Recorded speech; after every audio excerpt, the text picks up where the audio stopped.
Today on the show, we're diving into the world of economic indicators. These are the numbers that tell us how the economy is doing, things like GDP, unemployment rates, and consumer confidence. But what do these indicators really mean? How are they calculated? And how should we interpret them? We'll break it all down for you with the help of some experts to make sense of the numbers that shape our world. Check out what just happened at Mile High, family. There are things we see and can't believe. There are games we watch and think, is this really happening? Well, Broncos Country, what went down this Sunday was one of those performances that leaves us speechless. But hold on, because I'm going to tell you every detail of what happened when our Broncos decided to do what they do best at home. And look, if you think this was just another win, better brace yourself, because what you're about to discover here will make you understand why this orange and blue franchise is different. Stay with me until the end, because there's surprise, emotion, and lots of pride in this journey. The house was packed. Empower Field at Mile High, hosting the Dallas Cowboys, that historic team, that franchise full of trophies on the shelf. And you know what's most interesting? Dallas came to Denver as the team with the worst defense in the entire league. That's right, you heard it. 32nd place, dead last in total defense. And Sean Payton, our commander, made it very clear before the game what the objective was: keep them exactly where they were, at the bottom. And family, write this down. Mission accomplished with honors. The final score? Broncos 44, Cowboys 24. But that score doesn't tell even half of the domination that happened on that field. Because when you look at the numbers, when you analyze how the game unfolded, you realize it was a clinic, a true football masterclass. And the most exciting part? It was the kids, the rookies, who grabbed the keys to the car and accelerated toward victory. But before I get into the details of this memorable performance, let me ask you a question, Broncos Country. Are you keeping up with every play of this season? Because there's stuff happening that we can't miss.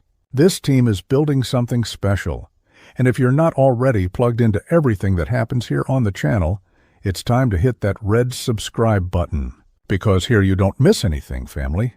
Every news item, every analysis, every emotion from our Broncos, it's all here for you. Now, come back with me to the game, because things got hot from the start. The Broncos won the coin toss and chose to receive the ball first. A decision by a team that wants to set the pace from the first snap. But not everything went perfectly at the beginning. Bo Nix, our second-year quarterback, threw a ball that went right into the hands of Dallas cornerback Trevon Diggs. Interception on the very first offensive series. And look, family, some teams crumble with that. Some teams lose confidence, let their heads drop, but not our Broncos. Not this fierce defense. Dallas started in attacking field position with a great chance to take the early lead on the scoreboard. They got to the 4-yard line, had first and goal, then went to the 1-yard line on second and goal. Looked like they were going to score the easy touchdown, but then the orange and blue wall stepped in. The defense planted themselves there, firm, determined, saying, "Not today, not here." Brandon Aubrey had to settle for a 24-yard field goal. 3 measly points. And that right there, family, completely changed the energy of the game. Because right after that came the magic. Came the talent. Came R.J. Harvey doing what few expected from a rookie. Second round of this year's draft out of Central Florida, Harvey took a pitch to the left and simply exploded.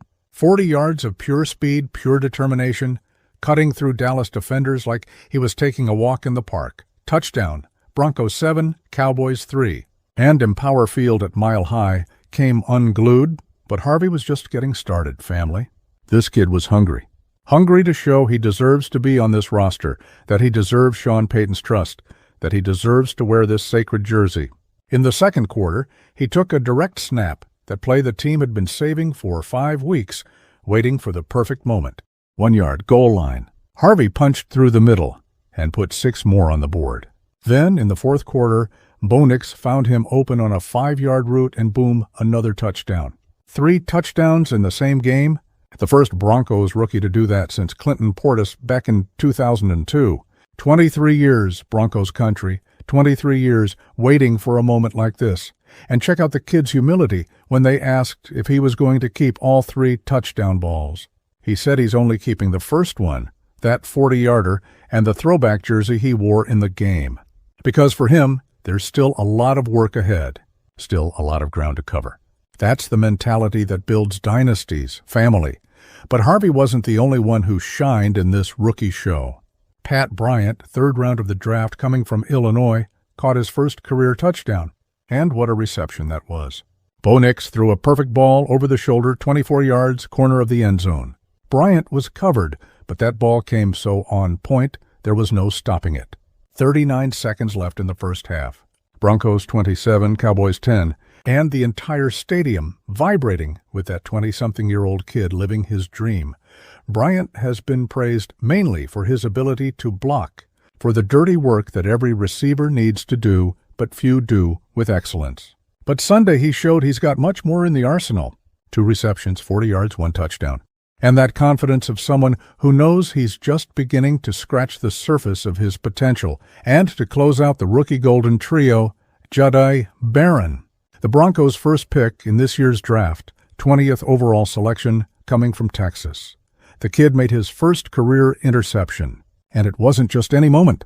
It was with 12 seconds left in the first half when Dallas was trying to mount a drive to cut into the score before halftime. Dak Prescott threw the ball, Barron read the play perfectly, and jumped the route. Interception at Denver's 22-yard line.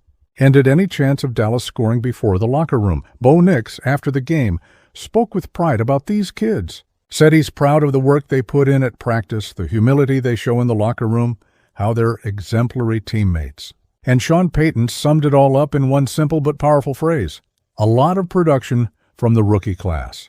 It's great to see them getting that experience.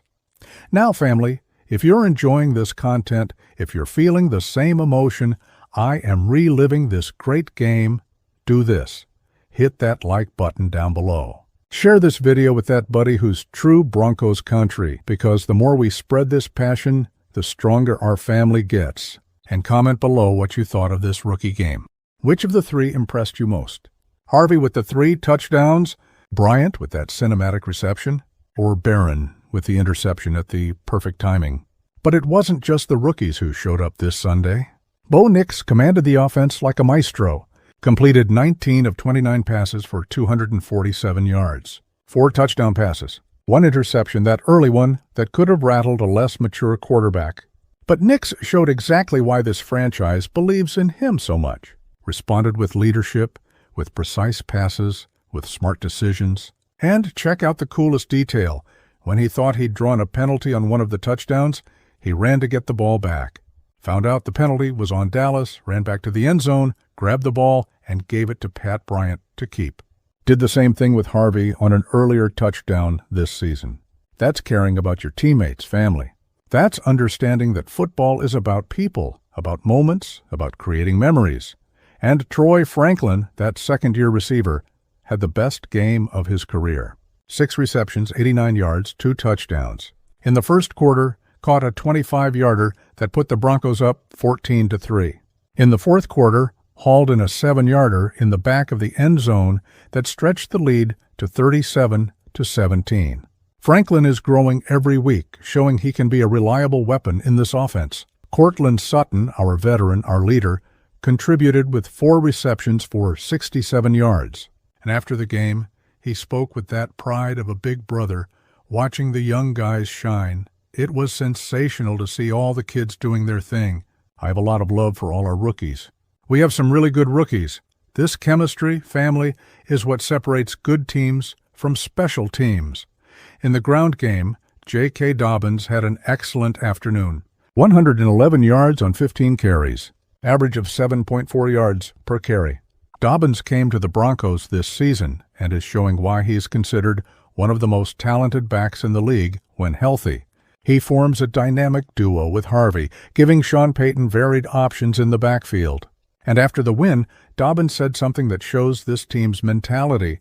It was a big win, but we still haven't scratched the surface of what we can be. Think about that. Team that scores 44 points, that steamrolls the opponent, that dominates in all phases of the game, and the guy says there's still much more to show. That's hunger. That's ambition. That's what builds champions. The Broncos' defense did a masterful job. Dallas came into the game as the league's best offense in total yards. average of over 390 yards per game. But our defenders limited them to 339 yards, 50 yards below their average, and most impressive, they did it without Pat Certain too for the entire second half.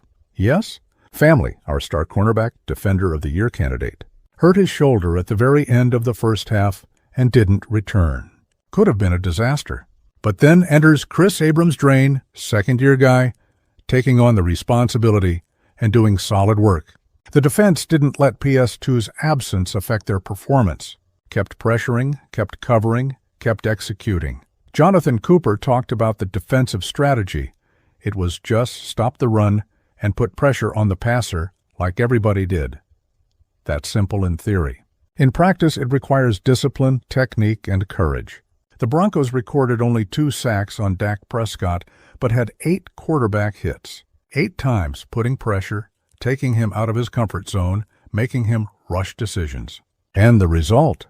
2 interceptions, including that one by Dondria Tillman in the fourth quarter that was simply absurd. Tillman caught the ball at Denver's 9-yard line, ran over 2 Dallas defenders, and ran 26 yards to the 45. It was a play that summed up this team's spirit: aggressive, physical, determined. Alex Singleton, another Broncos linebacker, talked about the difficult start with Bo's interception. We started off kind of weird, but holding them to a field goal changed the momentum. Exactly that, family. Football is a game of momentum, of energy shifts, of who responds better in moments of adversity, and there's a detail that makes everything even more exciting for us in Broncos Country. Dallas hasn't beaten the Broncos since 1995. 30 years without a win against us. The Cowboys were in their golden era, with Troy Aikman, Emmitt Smith, and Michael Irvin dominating the league. Since then, 8 straight losses to the orange and blue. And there's no sign that's changing anytime soon. Now, there's an aspect of the game that needs to be mentioned, even though it's delicate. Playing against the Broncos was a running back who was very important to this franchise. A guy who gave everything for the orange and blue jersey for 4 years. Had 2 one-yard touchdown runs in the game, but was limited to just 41 yards on 13 attempts. This player suffered a devastating knee injury a few years ago, and seeing him back playing at a high level, even for the opposing team, is a source of pride. Justin Sternad, Broncos linebacker, said he tried to say positive things to him during the game, but the refs thought it was trash talk. And Bo Nix gave him a shout-out after the game, recognizing the great season the guy is having in Dallas. That's class, family. That's respect. Football is war between the lines, but it's also brotherhood. It's recognizing the path each person travels, the battles each person faces, the victories each person achieves. With this win, the Broncos reached 6 wins and 2 losses for the season. 5 consecutive victories, and at home, 9 straight games without losing. Mile high as being an impregnable fortress, family. Visiting teams are scared to climb to that altitude, to face the league's most passionate fans, to take on a defense that leads the NFL in sacks with 36 takedowns. Sean Payton spoke after the game with that pride of a coach seeing the game plan executed perfectly. I love the fact that we put one of the best defenses in football against one of the best offenses, and we won on that side of the ball. And offensively, it wasn't even close. Conviction, certainty that this team has something special. Those 44 points were the Broncos' highest scoring output since 2018, and the second highest since the Super Bowl 50 season in 2015. That puts it in perspective, right, family? It's been a while since we've seen an offense this efficient, this varied, this relentless. And the best part, there's still room to grow. Like Dobbins himself said, they still haven't scratched the surface. Think about what's coming. Bo Nix gaining confidence every week. The rookies discovering what they're capable of on football's biggest stage. The defense maintaining that suffocating intensity. The offensive line creating space even with injuries to the roster. This team has all the pieces, family, has talent, has coaching, has chemistry, has will. And look how competitive the AFC conference is this year. But the Broncos showed on Sunday they can play toe-to-toe with anyone. Showed that Mile High continues to be one of the toughest places to win in the entire NFL. Showed that this new generation of players is ready to take the lead and bring the franchise back to the top. 6 wins in 8 games. Last season, at this point, the team had 3 wins and 5 losses. The difference is glaring. The evolution is clear, and the future looks brighter and brighter. So the question remains, Broncos Country, how far can this team go? With this dominant defense, with this offense finding multiple weapons, with these rookies shining when called upon, with this coach commanding everything with mastery, what's the limit? Playoffs are more than within reach. But can we dream bigger? Can we start imagining a deep run in January? What I know is this. Sunday was another special day at Empower Field at Mile High. It was another dominant performance by the defense. It was the day 3 rookies showed that the Broncos' future is in great hands. It was the day Bo Nix continued his evolution as a franchise quarterback. It was the day 44 points on the scoreboard reminded everyone that when the Broncos get it right, they don't mess around. Dallas went home knowing they faced a real team. A team that doesn't get intimidated. A team that executes the game plan. A team that believes in every player on the roster from star to rookie. And we, Broncos Country, went home with our chests puffed out, with the certainty that this season has everything to be special. Denver Broncos family, what did you think of this offensive explosion? Can you believe what the rookies did? Are you excited about what's coming? Drop down in the comments and share your opinion. I want to know what each of you is feeling in this magical moment for our team.